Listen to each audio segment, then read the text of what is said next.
ചേച്ചി, അയാള് ചേച്ചിക്ക് ഒരു കത്ത് എഴുതുന്നു. എന്നിട്ട് എവിടെ? വഴിക്ക് വെച്ച് വാസുണ്ണീട്ടും വാങ്ങിച്ചു. നിങ്ങൾ എന്തിനാ കൊടുത്തത്? കൊടുത്തതല്ല, എന്റെ തട്ടിപ്പറിച്ചതാ. തട്ടിപ്പറിക്കാൻ എന്തിനു സമ്മതിച്ചു? വേഗം പോയി വാങ്ങിട്ട് വാ. ഇല്ല,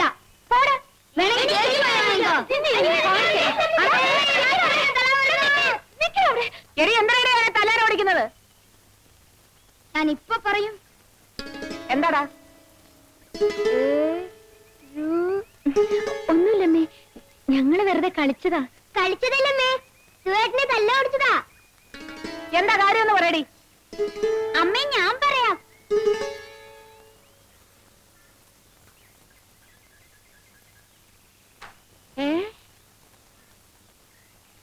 ഇവിടെ വാടി.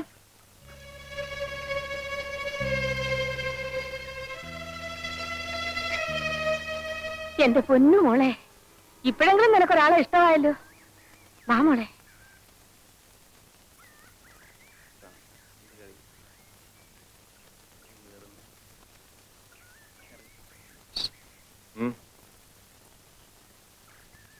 ഞാൻ പോരാ.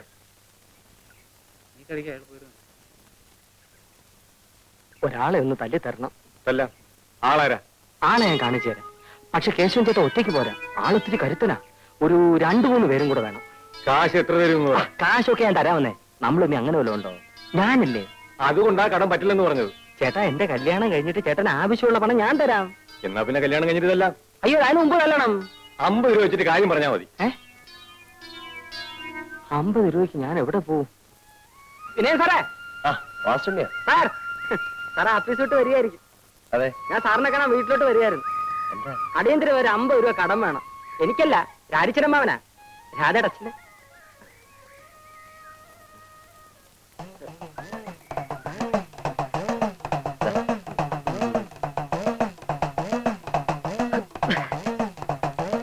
ഈ വിവരം ഞാൻ ഒരിക്കലും മറക്കില്ല സാർ.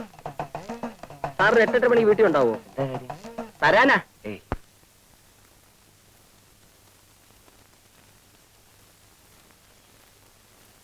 ഇവിടെ ആളില്ലേ? ആരാ?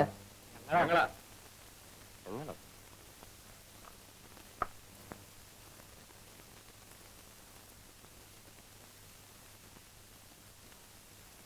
എന്താ? കൂലിക്ക് തല്ലാൻ വന്നതാ. കൂലിക്ക് തല്ലാനാ? അതെ, നിങ്ങളെ.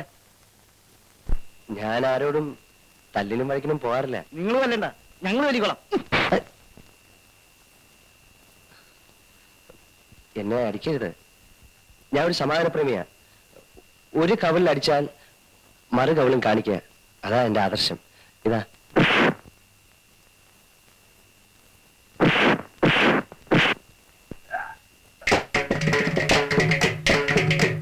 അപ്പൊ താനല്ലയോ പറഞ്ഞു സമാധാനപ്രേമിയാണെന്ന്? അത് ഞാൻ പണ്ടൊരു പുസ്തകത്തിൽ വായിച്ചതാ. ഇപ്പോഴത്തെ കാലത്ത് പറ്റത്തില്ല.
ചോമയുണ്ടെ ഒറ്റ കെട്ടിക്ക് വാടാ. ഉം.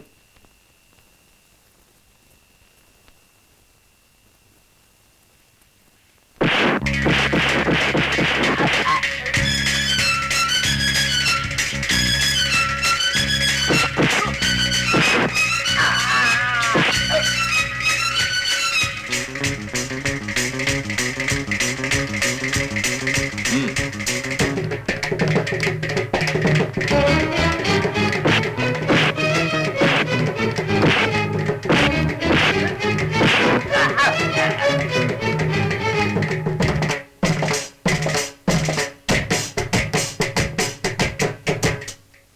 ഇവിടെ വാടോ.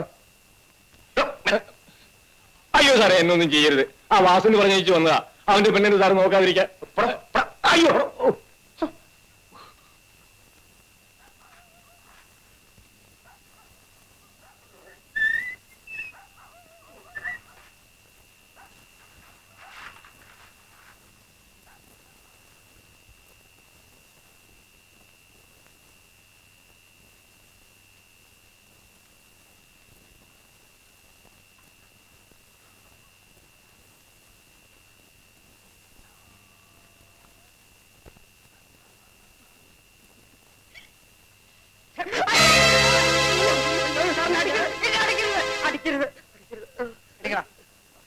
സാറിന്റെ തേജസ് ഇപ്പോഴാണ് ഞാൻ മനസ്സിലാക്കിയത്. എന്റെ കയ്യിൽ നിന്ന് കാശും വായിച്ചേ. എന്നെ കിണറ്റിലിടരുത്, എന്നെ കിണറ്റിലിടരുത്. അയ്യോ, കിണറ് കിണറ്. അതെ, ഈ അടിപിടി എനിക്ക് വലിയ പരിചയമില്ലാത്ത. അപ്പൊ നീ അതെന്നെ കൊണ്ട് ചെയ്യിച്ചത്. അതുകൊണ്ട് ഈ ഷർട്ടൊക്കെ കഴുകി ഒരു 50 തൊട്ടി വെള്ളം കോരി ചൂടാക്കി എന്നെ കുളിപ്പിച്ചിട്ട് പോയാൽ മതി. എന്തോ ഒരിക്കേ തൊട്ടി തൊട്ടിയോടെ തൊട്ടി. എത്ര തൊട്ടി? 50 തൊട്ടി. അയ്യോ, പയ്യൻ നല്ല മിടുക്കനാ. നടന്നാ നമ്മുടെ ഭാഗ്യം. ലക്ഷ്മിക്കുട്ടിയെ പറഞ്ഞാ നീ വിശ്വസിക്കില്ല. അവന്റെ ഈ വീട്ടിലോട്ടുള്ള ആദ്യത്തെ ആ വരവുണ്ടല്ലോ, ആ വരവ് കണ്ടപ്പോഴേ ഞാൻ തീരുമാനിച്ചതാ ഇതൊരു വരവാണെന്ന്. അവൻ ഈ വീട്ടിലോട്ട് കയറിയത് വലതുകാലം വെച്ചാ. ഏത് കാല് വെച്ച് കയറിയാലും വേണ്ടതല്ല. അവക്കിഷ്ടമായല്ലോ, എനിക്കത് മതി. എങ്ങനെങ്കിലും ഈ കല്യാണം ഒന്ന് നടന്നു കഴിഞ്ഞാ 7-8 വർഷത്തേക്ക് നമുക്ക് സ്വസ്ഥമായിട്ടിരിക്കാം. നിങ്ങളൊന്ന് പോയി ചോദിക്കുന്നേ, എന്തോന്ന് കല്യാണം എപ്പോഴാണ് നടത്തുന്നതെന്ന്. അത് കൊള്ളാം. അവൻ ഇങ്ങോട്ട് വന്നല്ലേ പെണ്ണി ചോദിക്കേണ്ടത്. അപ്പൊ നമ്മൾ കുറച്ച് ഗമയൊക്കെ കാണിച്ച് ഒടുവിലങ്ങ് സമ്മതിക്കും. നിങ്ങൾ അങ്ങോട്ട് ചെന്നാ മതി, അയാൾ ചോദിച്ചോളൂ. ഇപ്പൊ നമ്മളോട് എങ്ങനെയാ പറയുന്നതെന്ന് വിചാരിച്ചിരിക്കായിരിക്കും. എന്നാലും എനിക്കൊരു വിലയില്ലേ ലക്ഷ്മിക്കുട്ടി? ഓ, വിലയ്ക്ക് ഒരു കുറവും വരത്തില്ലെന്നേ. നിങ്ങൾ ഒന്ന് പോയി നോക്ക്. ആ, നീ ആ കൊടയും തോർത്തും എടുക്ക്. അയ്യോ, ദേ വരുന്നുണ്ട് ദുശകുനം. നാരായണ നാരായണ നാരായണ.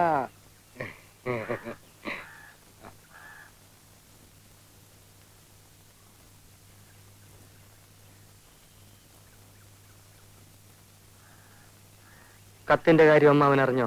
അറിഞ്ഞു. എന്തു തോന്നി? അവൾക്ക് നല്ല കാലം വന്നു എന്ന് തോന്നി. മരിക്കാൻ നേരത്ത് അമ്മാവൻ എന്റെ അമ്മയ്ക്ക് കൊടുത്ത വാക്ക് മറന്നോ? മറന്നിട്ടല്ല വാസുണ്ണി. ഇന്നലെ രാത്രി ഞാൻ ഉറങ്ങുമ്പോ നിന്റെ അമ്മ എന്റെ അടുത്ത് വന്നു. അവളെ രാരിച്ച എഴുന്നേൽക്ക്. കല്യാണത്തിന് മാത്രം പെൺകുട്ടികളുടെ അഭിപ്രായത്തിന് എതിര് നിൽക്കരുത്. നീ എനിക്ക് തന്ന വാക്ക് ദാ തിരിച്ചെടുത്തോ. ഞാൻ വാസുണ്ണിയെ പറഞ്ഞ് മനസ്സിലാക്കിക്കോളാം. അപ്പൊ ഞാൻ എന്ത് ചെയ്യും വാസു? മോനെ, മോരും വെള്ളം കുടിച്ചിട്ട് പോടാ. ലക്ഷ്മിക്കുട്ടിയെ, ഇനി ആ കൊടയും തോർത്തും കിടത്തും.